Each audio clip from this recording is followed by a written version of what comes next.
Hello, welcome to episode 201 of the CraftHouseMagic podcast. My name's Ellie and I'm coming to you from Norwich in Norfolk in the UK, and today is the 10th of March. So welcome everybody. I hope you've all had a lovely crafty week since the last time I've spoken to you, and I'm here to share all the things that I've been making in the last 7 days. So today I have some knitting to show you. I have a gadget, which is knitting related. I have some sewing, which is patchwork, and then I have a sort of a new section. It'll be a temporary section. I thought I'd do it instead of doing Blast from the Past this week.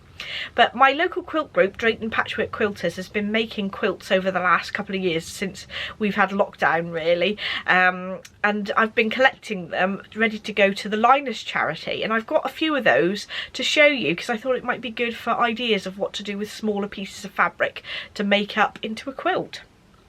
I then have the Ask Me Anything section, which is questions from the Ask Me Anything thread or from my email address, crafthousemagik@gmail.com. I've got two of those. I've got some information on my shop update, which is this Friday at 7 PM GMT. And then I have a little appearance with Jensen, and he's got another new outfit on to show you. So you can skip along to any of those sections using the bar along the bottom or the timestamps in the description bar down below. So we have a winner for the episode 200 celebratory giveaway, and the winner is Elaine Blackman. So congratulations, Elaine. If you'd like to drop me an email on crafthousemagik@gmail.com with your full postal address, I'll get the prize sent out to you as soon as possible. And if you're looking for somewhere to enter to win a prize, we've got the two Makalongs going on. We've got the Retro Mal and the Craft 20 a day, and they're both all craft, multi-craftual Makalongs, so you can come and join those either in the Ravelry group or use the hashtags on Instagram, and the details of those Makalongs are in the description bar down below. So let's get on with the knitting, shall we? So I have been basically monogamous this week, and I've been trying to get loads of work done on my Wishes cardigan. Now I'm going to try this on in a minute, but I'm just going to show you how much I've done. So it is a sort of a waterfall shaped cardigan where it's sort of slightly higher at the front than the back, and it'll look something like this, but it is obviously still on the needles. I have approximately 4 or 5 inches left to knit, I think, for the bottom of the cardigan, and then I need to move on to the sleeves.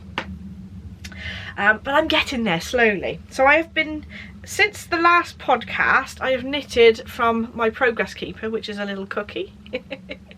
So I've knitted that much, which looks rather pathetic really, but there is nearly 500 stitches on the needles now because it's got that waterfall shape. If you look really closely on the back, got threads everywhere. They just get everywhere, don't they? You can see there's lines of increases across the back. I think when they're blocked you won't be able to see them so much, but you can see there's a slight sort of puckering in the fabric before it's been blocked. So you can see that where the increases are. So it flares out around the bottom, and I think that'll look really lovely. I haven't obviously done any work on the sleeves yet. They're still on cables ready to pick up those stitches again. And this has got a really cool neckband in that it's all knitted as you're knitting the body of the cardigan, so that you don't have to go and pick up those stitches around the edge afterwards. And it is a 1x1 rib around the edge there, which is really nice. So I'm using some yarn that I've got in my shop, and this is called Gold, and it is a specific base that makes it this colour.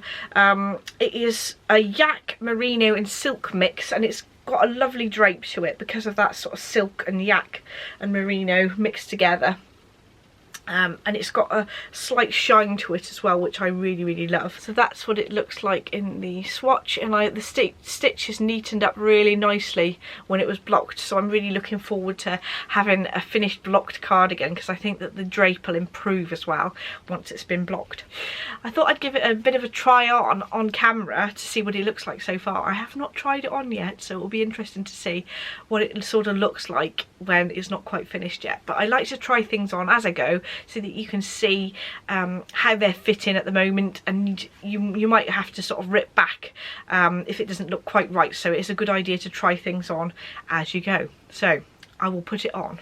So, right, you can see how it is shorter at the front and how much extra fabric there is if you sort of pull it out. Obviously the cable's going to make the shape of the cardigan slightly deformed, but you can get the idea of what it would look like. I think I'm quite pleased with how the arms look as if they might fit when they're finished, so that's really good. Oh, I like it. I think I'm really going to like how this looks when it's finished. But there we go. And like I said, I've got about 5 inches or so to go until I finish. So that front bit will be longer as well. But there'll be a little bit of sort of drape in that front panel, like a waterfall shape. But there we go. Ta-da! And hopefully I'll have a better progress report on this next week. Or maybe the week after. We'll see. Right. Got it off again. So you can see there, I've got a 2 metre length of cable there, just so that I can try it on without any risk of stitches falling off the needles. But I normally work with a 1 metre length so that I can work backwards and forwards without having too much extra cable. And I've just used some cable connectors to add another 1 metre length of cable onto there so that I can try it on and show you what it looks like. And I'm really quite pleased with how that's looking so far. I'm hoping that it'll be something that'll be super wearable when it's finished, because there's an awful lot of stitches at the bottom. So my next section is Gadget, and it's related to this cardigan actually. So I thought I'd show how I'd got my cables holding my stitches for my arms. So there are a couple of options that you can have for holding the stitches for your arms while you're finishing the body of a sweater first. You could just use scrap yarn, and I do have a clover special needle to hold stitches on that can go under the arms. But for these I decided to have a go at using just a normal cable and then utilising bulb pin to join the ends of a cable together, because there's little holes in these cable. And it just helps keep your stitches secure so that they don't come off the end of the cable, and also because they're sort of attached together, it keeps everything all together without sort of stretching it open. I also have, as well as the clover needles that you can get especially to hold stitches on the arms, they also do some cable stoppers, higher deuce, to go with the interchangeable sets that you can use. But I find with a sleeve I like them to sort of be attached together, so I'll either use these cables with a bulb pin or the little clover stitch holders, which are really useful as well. So just a really simple little bulb pin is the gadget for this week. And it's holding my sleeves nicely on my Wishes cardigan by Locatelli. So my next section is sewing. And I have been working on my Yellow Brick Road pattern, but I did a class for by Little Patch Pockets Helen Butcher a couple of years ago, which I'm a bit embarrassed to say that I haven't finished. So this is the pattern.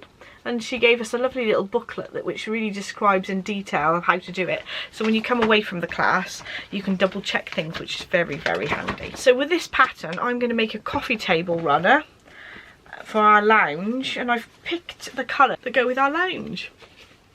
So I've managed to finish block number 2 for the Yellow Brick Road block. So there we go. There's another strip of grey that will go in between, and I haven't actually joined this little corner square yet, but I hadn't decided exactly how I'm going to sort of arrange the blocks, so I've just left that for now, but I'm just getting all the detailed bits done first. So there's two blocks completely finished, and I also have the beginnings of a 3rd block. Now this is action, keeping it real. So this is how it looks before I've sort of trimmed it off and joined them together properly, because this folds and joins to form the first panel, which is this one here. So you can sort of see what it'll look like when I've actually pressed it and finished that block. And you can see all the threads on the back that I haven't trimmed, so I really need to tidy that one up before I move on to the second section. But I haven't done too badly. They do take ages, these blocks, so it took me at least 6 hours I think to do one block. I'm really enjoying how they look, and I'm definitely going to do the 4 blocks to make a circle, I think, but I might split the circle up on the table runner. And I am thinking, maybe I should make another one of the blocks and have it to make up part of another sewing machine cover, because I've got a new machine, haven't I? So I was thinking maybe I should have my new machine over there behind me and have one of these blocks on the front of the machine cover. I thought that would be really nice, because I've also got this sort of colour scheme in this room as well as my lounge, which is always good. I am a bit addicted to sort of turquoise and blues and greens, so I just can't help myself. So that is the first bit of quilting I've got to show you, but I do have another block I did over the weekend. And basically it's a start of a quilt that's going to go in our lounge. Same sort of colour scheme, greys, with a pop of a sort of turquoisey blue-greens colourways. And this is the first block that's to start it off. So my local quilt group, Drayton Patchwork Quilters, we're all going to be making some of these blocks that are, I've chosen some for each month of the year for the next 12 months. And this is block number 1. And I'm going to be making a different one each month, and then I'm going to be making a quilt out of mine, but the others have got the option of choosing either a quilt or something smaller so that we can show it at our exhibition, which is coming in 2023, which is not long away. So I better get a move on. So these blocks are from a free little pamphlet that my friend Jo had found in one of the quilt magazines. I will pop a picture of the front cover of the pamphlet on the screen. I will try and find out which magazine it was out of as well, so that might be more useful to everybody. But we picked some really nice, modern, simple blocks that everyone can have a go at. And there's 12 different ones, and if you make 12, obviously you'll have like maybe a 4x4 quilt, and these are 8.5 inches each block and 8 inches finished. You'll have a 32-inch square quilt when you finish if you just do one of each, but I'm thinking maybe I should do multiples. We shall see. But that's what the first one looks like. It's going to be quite a modern look to it, especially the colours I've chosen with the greys and the blues as well. But that's block number 1. So next I was going to show you some of the quilts that my group have been making for the Linus charity, and I thought before I take them over to the lady who's doing the collection for the Linus quilts, I'd show you a couple, because I think it's really inspiring to see what others have made. So first up is quite a modern looking one, and it's got all sorts of pieces of really brightly coloured fabric, and I just thought that this was a really nice piece. And it's got a grey background as well, which brings everything nicely together, but that's quite a good way of using some strips of fabric that you've got left over, and I think it's really nice having this bright border on the outside. I think that this one may have been made by Moira, but I'm not 100% sure, because I was away quite a while being pregnant. I was keeping away from everybody because of COVID, obviously, being pregnant, so I didn't get to see who had handed in what quilts, but I thought that was a lovely finish, and it's one of the members of our group anyway. The second one is this one, and I thought that this was brilliant for using scraps up, because you can use different colours for each of the points of these little star shapes. I can't remember what the actual pattern's called of these, but you can see how effective it is, especially if you use borders to bring everything together. And I think that's really lovely. I think that Jo Turner made this one, and it's bound off with a nice bright fabric as well. So lots of nice bright colours, and the quilting's been done just to outline the shapes in the centre and then around the borders as well. And last of all, I thought that this was a really effective pattern. This is a great way of using little scraps of fabric, because you've got all these little tiny squares in there. But if you step back, look how effective that pattern is. I love it. I think this might have been made by Moira as well. I'm not sure. It was in a bag, which I know that Moira had handed in, but whether it was stuffed with other people's quilts, I'm not sure.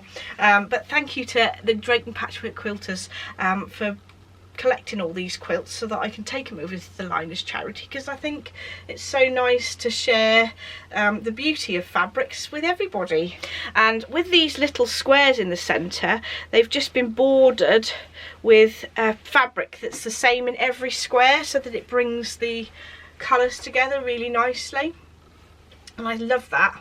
And again, it's simply quilted nicely around the blocks, which really makes the blocks pop, I think. Another thing I noticed is that whoever's made this has done like a decorative stitch to join the binding, and that actually gives it a really extra strong edge there. I normally do like a hand stitch to join the binding at the back, but I think if these are for charity and then for children, it's quite nice to actually do it by machine, because you know that it's properly stitched on really well if you do it by machine. And that's the last of the ones I wanted to show you. I could go on, there was about 20, but I'd just be here all day. So we have the Ask Me Anything section next. First of all, I've got a question from Diane, and she was asking about the Higher Flyer Trio needles. And she's noticed that they do 3 lengths in the needle. And she wanted me to talk about the product and my thoughts on the different lengths that they do. Now, Diane, I only actually supply the 8-inch length because those are my personal favourite. To be honest, I could stock the whole entire range of Higher, but I've tried to select actually the ones that I prefer, so it makes it easier for people to shop, so that I can advise them on what things I would go for. Now, the 8-inch needles, I find that the actual tips are slightly longer, so they're easier to grip, so I find them much easier to use. These ones, 8 inches, you come with 3 needles.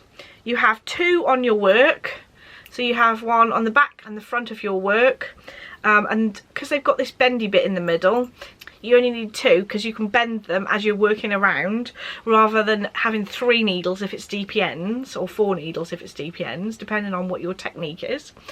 And then you have a 3rd needle, which is sort of your working needle. You work across the one needle, and then you obviously swap them over as you're working with them, turn your work around, and then work across the 2nd needle. So it is a cross between a DPN and sort of magic loop, and I find these great for colour work, because when you're working around the edge, so if you've got your project and you're working around in a circle, I find that these are easier to flatten the edge so that those stitches are nice and straight, so that your floats across the back, they don't get too tight and things. I find these are much easier to use on colour work anyway. I haven't ever used them on anything that's wider than a mitten, so if you wanted to do something that's quite a large circumference, you probably couldn't manage them on the flyer needles. But I suppose if you bought 2 sets, you could probably manage to do something a bit bigger, but I think I'd like to use them simply for small circumference things like mittens and socks, especially colour work. Now, the difference between the shorter ones, they do a 6-inch and a 5-inch, I think, is the needles are slightly shorter, so they're harder to get grip of, and also because the whole thing is shorter, you need more than 3 needles, so they come in sets of 4. I think the other 2 sizes, I think the 6 and the 5-inch ones come in sets of 4, so you have 3 needles that are on the work, and then you have one to actually as an active working needle, if that makes sense. So that's why I prefer the 8-inch ones, just because you can grip them more and it's less fiddly having the 8-inch, I think. I tend to use these specifically for mittens, for colour work really, and any small circumference colour work especially. So I hope that helps, Diane. So the next question is from Becky, and she said she watched my last podcast where I was working on my Slytherin mittens for Adam, and she thought that it was really interesting how I didn't wet the cuff so that it didn't block out the ribbing, so it didn't stretch out, and she was wondering whether this would work for socks as well. And absolutely, I think it would definitely work. I think for me personally, I've got quite chunky legs, so actually blocking out the ribbon doesn't really matter too much to me, because I've got quite large legs anyway, because it stretches out. But if you have slim legs, and say that you've got the size of the rest of your leg apart from the rib is slightly loose, you might want that rib to keep its elasticity. So absolutely, if you just soak the rest of the sock apart from the rib in some Eucalan or something like that, wool wash, and avoid getting the top of the rib wet, squeeze the excess liquid out and then block them on some sock blockers, I can't see how that wouldn't do the same thing. I must admit, as soon as they were dry, I took them off the blockers as well, so that they weren't sort of left on the blockers a long time, because I think if you dry block things for a longer period, that can have the same effect. So I would suggest once they're dry, as soon as they're dry, take them off the blockers. But absolutely, Becky, brilliant idea. So the next section is shop update, and I have some new things to show you. So I did see that they did have another version of the Knit Pro chart keepers. And before, and I thought, shall I have this print or not? And I thought, well, I've already got quite an elegant blossom print. I won't stock these, but I did see that Davina had bought herself one of these. So I thought, well, I'm going to stock them as well. So these are chart keepers. You basically have two sizes, which I've just showed you. And inside is an area where you can put your chart, and this is brilliant for lace and colourwork charts. There is a magnet which you can put on top of your chart to mark the line where you're on, and then there's these smaller magnets which hold the chart in place. On the back there's a little zipped pocket to put your pattern pieces and all sorts of bits and bobs in, and a pen as well, which is really nice. I've done the blossom print before, but I thought I'd actually have this print in as well, and this is called Passion. It sounds a bit raunchy, doesn't it? But these come in two different sizes. This one is for like an A4 sheet, and this one is like an A5 sheet. I actually have got one of the smaller ones in a different print, in the one that came out much earlier.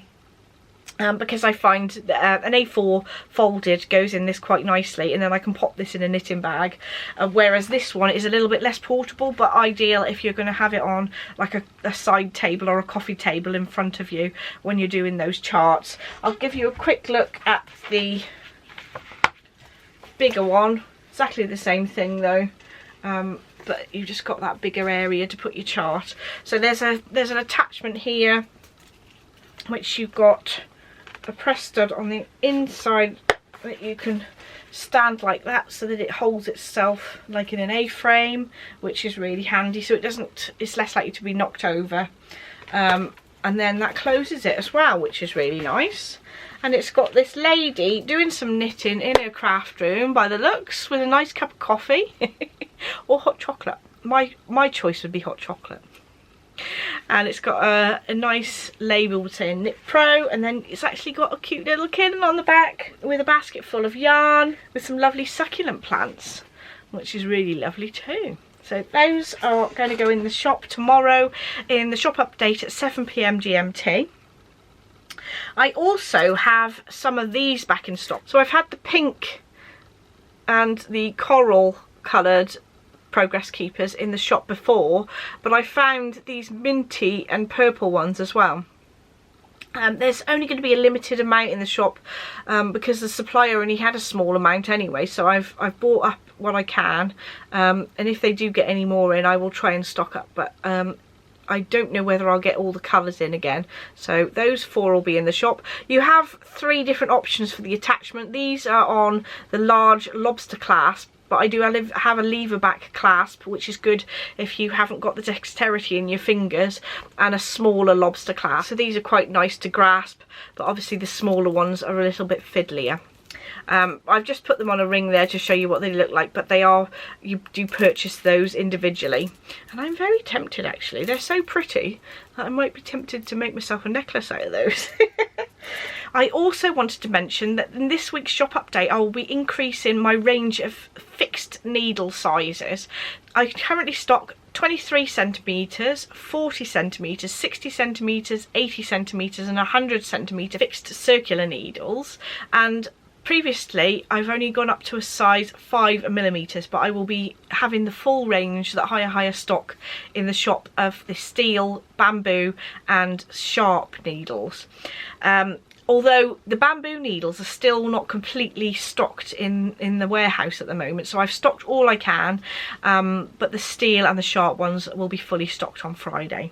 There's been a bit of a shortage of bamboo, so they haven't been able to stock all of the bamboo needles that they normally sell. So hopefully you'll be able to find any of the needles that you need from Friday onwards in the shop. If there's something that you're looking for from Higher that I haven't got stocked in the shop, do drop me an email. So that's the shop update sorted, and we've just got my little appearance of my little son Jensen wearing his outfit, and he's wearing a cardigan today. So today, this week's outfit is the short notice cardigan, and it's got buttons all the way down the side just here, so it's nice and easy to put on. And Jensen has been nice and cozy on our walk with it on. I've been using this quite a lot. It's a nice easy cardigan to pop on when we're going out, and it's nice and thick. This is made of some Rowan pure Aran yarn, so it's nice and thick, and I did the striped version, but you can do one without stripes. It's a free pattern and it goes from newborn to 6 years, and it's the short notice cardigan. I will pop a link in the description bar down below to where you can get the pattern for free on Ravelry. You feeling a bit sleepy, Jensen? Say bye bye to everybody. Bye bye. So thank you so much for watching. Don't forget to like and subscribe if you'd like to see more, and I shall see you in the next episode. Bye!